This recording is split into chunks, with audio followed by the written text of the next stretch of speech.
Welcome back to Afternoon Garage. So today I'm going to do something kind of exciting. You know, I always say that wheels and tires make the vehicle. You can have a car that just looks like hell, paint's all messed up, you know, as long as it's a decent body style, put the right wheels and tires on it, set the stance, and it makes the car. When I got this car, it had Porsche Cup 1 wheels on it. That's what you call these wheels. And I'm really not particularly fond of them. I think that they use these on like what they call the 964s, and that would be some of the 90s Porsche 911s. And they kind of, I think the trend was then is to try to get away from any kind of a deep dish and have a wheel that's flush with the fender. Yeah, that's okay, but like I said in my first video that I made on this car, that the brakes are way inside of there. It kind of looks goofy, and I kind of want to go back to the nostalgia of what a wide body 911 once was, and that's having the deep dish wheels on there. So yeah, I do like the Fuchs style wheel. I think it, especially if you have a little bit of deep dish. The only problem with that style wheel is that they come in like 15 and 16 inch, 14, 15, and 16. The really wide ones are 14s. You just can't find tires anymore for those things. You can get like drag radials. They're going to be slicks. They're not really rated for street use, and you're probably going to get in trouble if you run them. So I want to go to something, you know, just a little bit bigger to where, you know, I can have a lower profile sidewall and yet have that deep dish. There's really not many aftermarket wheel manufacturers nowadays that don't want to charge you, you know, $5,000 to $10,000 for a set of custom cut wheels. Really can't afford that. I probably could, but I just see it as a ridiculous waste of money. So that sent me to the internet to try to find something that was available that was kind of my style and a 5-pointed star type style that's not so Porsche. So I came up with these. So this wheel here, run this back a little bit, is made by a company called ESR, and I think the model is CS15. They make these with a polished lip, of course, and they make them all polished. Actually, they make them painted in the center with like a silver, so it looks like it's all polished. And then this happens to be like a gunmetal, and then they make a black where they, you know, black out the lip here. Kind of wanted a chrome lip. I really like this style. This is the ones for the front. These are 9.5s, and you can see they have a pretty decent lip. I think it's about a 2-inch lip. Lip in the rear is almost 4 inches. Man, I love them. The only problem with these wheels and tires are that they're really wide, and they're 10.5 in the rear and 9.5 in the front. And you know, I'm not going to be tracking this car or doing anything with it like that. So it's just a shame that I have to put, well, so much drag in a wheel on there. I guess if you had custom cut wheels made, I wouldn't have to do that. All I would do is just kind of get a narrower wheel, move this offset wherever I wanted it, bunch of negative offset, and then put a decent sized tire on it. But as it is, this is what I could get. So wide tires and wheels is what it is. Now, one thing I had to do with this car, when I got the car, I don't know, it belonged to an older gentleman, and he had the car was riding like this. It was riding really nose high. So the first thing I had to do was take care of that, because this is going to allow me to measure the back spacing. So that's what we're going to do today, is we're going to get a back spacing measurement, find out where this wheel is located in there in comparison to the Cup 1 wheels that are on there, and then stick a tape measure in there and take a measurement for a wheel adapter. So let's get the car in the air, look at the stance, make sure that that's right first, and then we'll jack up one wheel in the front, one wheel in the rear, and try as little as possible to unload that suspension so we can keep that tire about where it's supposed to be.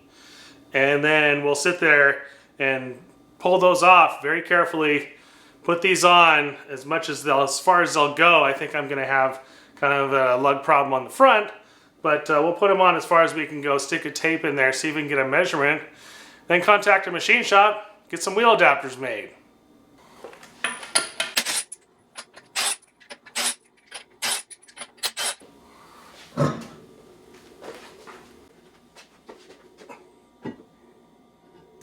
Okay, I got the wheel bungee corded on here, and I can see it's sticking out quite a bit. So what you want to do is, I can't really push it back any farther because the studs are like 1 3/4 inches, 1.5 inches long, and I can't get this back any further, so I think what I'm going to do is I'm just going to kind of measure this. It looks like it's about 1/2 inch to be flush with the fender. So this needs to go in 1/2 inch. It's like about 30 millimeters. So 30 millimeters is like 1 1.25 inches, somewhere in that neighborhood. So it looks like for this, I need a 3/4 inch wheel adapter because you add, you know, I need to get rid of 1/2 inch. This is 1 1.25 inches right now. So it needs to go into about 3/4 inch. So that would mean I need a 3/4 inch wheel adapter. I don't know if they make that. It can't be any more proud than that. And if it is, I'm going to have to send these wheels back and get a different offset. This is a +22 offset, and they have a +35, which brings it out 1/2 inch, or would bring it back in. But then I'd lose this wonderful lip that I'm trying to have here. So I think that'll be good on that. And then I'll have to take the hub out where the studs are and take a cutoff wheel and get rid of 1/2 inch. It's quite a project. Normally I'm building a car around a wheel, but this time I already have the car, I need to fit the wheel. Not the easiest thing in the world. I'll make it happen though.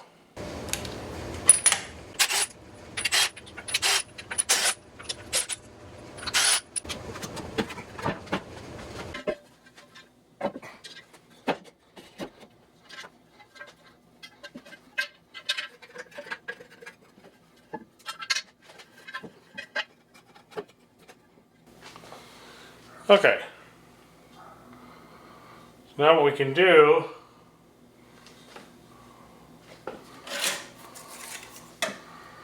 like this, and that's about right where we want it. So you can put this in there. 1.5 inches. It's about in between 1.5 inches and 1 3/4 inches. All right, that's cool. So now we know what the spacing is, and we can get those made. 5x130 to 5x120 wheels, and mount the tires and see how it looks. I think it's gonna look great. 2 weeks later. Well, the wheel adapters came today. It took about, shoot, I don't know, a week and a half, 2 weeks to get these things. So here we have the rears at 1.5 inches. This is what I ordered. By the way, if you order any of this stuff and get a machine shop to make any of this stuff, they're not going to take any of this back. So you just have to make damn sure you know what you're doing and get these machined correctly. So what we have here is these is 5x130 on the outside, 5x120, that's the Mercedes bowl pattern on the inside, and then a 71, 72 millimeter center bore. And what that's going to do is it's going to center itself there on the hub. And then it's a 75 millimeter, but I'm going to need some kind of an adapter concentric ring. I don't know whether I'm going to do that or not. But for now, we're just going to have to make it lug centric and maybe rotate the wheel before we tighten it up. These are kind of interesting. I've never really seen a wheel adapter this thin before. Typically, they're just, inch, 1.5, 2 inches. This is a 3/4 inch one, so it has these really low profile nuts on them that they sent me. I think this is great. And so you can see that that fits well below the surface of the adapter here. I have a problem with the studs that are on the hub itself. A little bit too long, and they're kind of coming through here and sticking up kind of proud, like about 1/2 inch. Let's go see what that looks like. And just kind of go on here like that. And you can see what the problem is now. The main thing is make sure and have the studs fall below this surface here, because your wheel needs to fit flat on here. Shouldn't be a problem.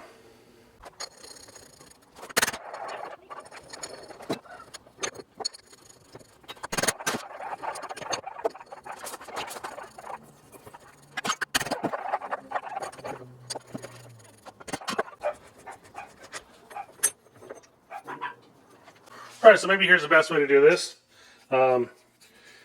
Screw it onto our stud here, and then onto a nut.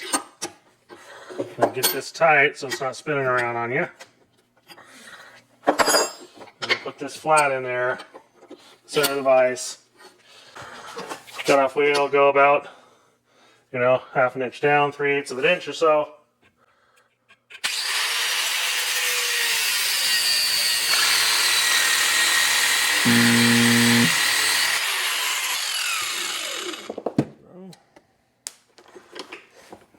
Right, I have a stud installed here, so I can check the clearance. So one thing about getting these things in, usually I use like a stud installer, like something like that, where it's got a bearing in it, and you kind of can set the splines in here. Well, you really can't do that with this because there's really not too much thread engagement there. So I'm gonna have to maybe get these in with like a lug nut and then maybe a washer there, kind of suck these things through. Shouldn't take too much effort because there was already splines in here. But anyway, let's look and see our clearance here. We'll put our adapter on there like that. And low profile lug nut. Boom. There you see it sticks up just a little bit from the nut. And of course, there's nothing showing above the wheel spacer, so we can have a nice flat surface to bolt the wheel to.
One week later. Well, my tires came in, and be honest with you, I'm getting a little bit worried. I put the wheel back there and measured. I didn't see any kind of potential rubbing issues, but my gosh, this is almost a foot of tire. It's a 295/30/18. So hopefully I can get it up underneath there and not have it rub against the fender or something like that. Anyway, guess we'll find that out in a little bit. I'll have to get them mounted.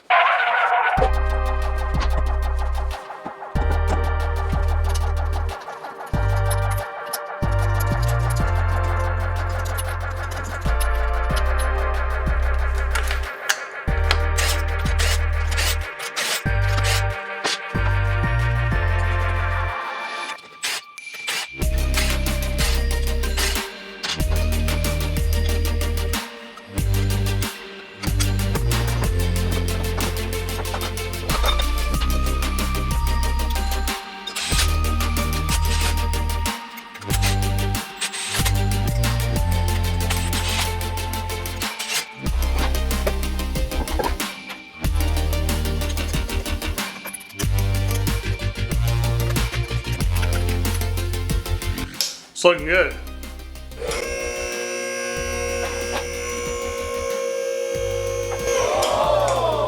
Wow. That makes it look tons better. Well, that's pretty much all I'm going to do now. You know, I have some, I'm probably going to take the engine out, and I have some brakes I'm going to put on here, but that is going to kind of be stalled until I'm refinishing the back. So I'll just leave the front, you know, just kind of the way it is for now with no brakes on it, and we'll look at that later. But man, I'm thrilled. This looks like $1 million, and the cool thing about it is it's got torsion bars all the way around, so I can adjust it any height I want. And then we'll look maybe into some kind of bump steer. I'm seeing that tie rod angle pretty high up, and that's not going to be good. But I know that there's things we can do for that. Please subscribe if you haven't. I'm exhausted. Till next time.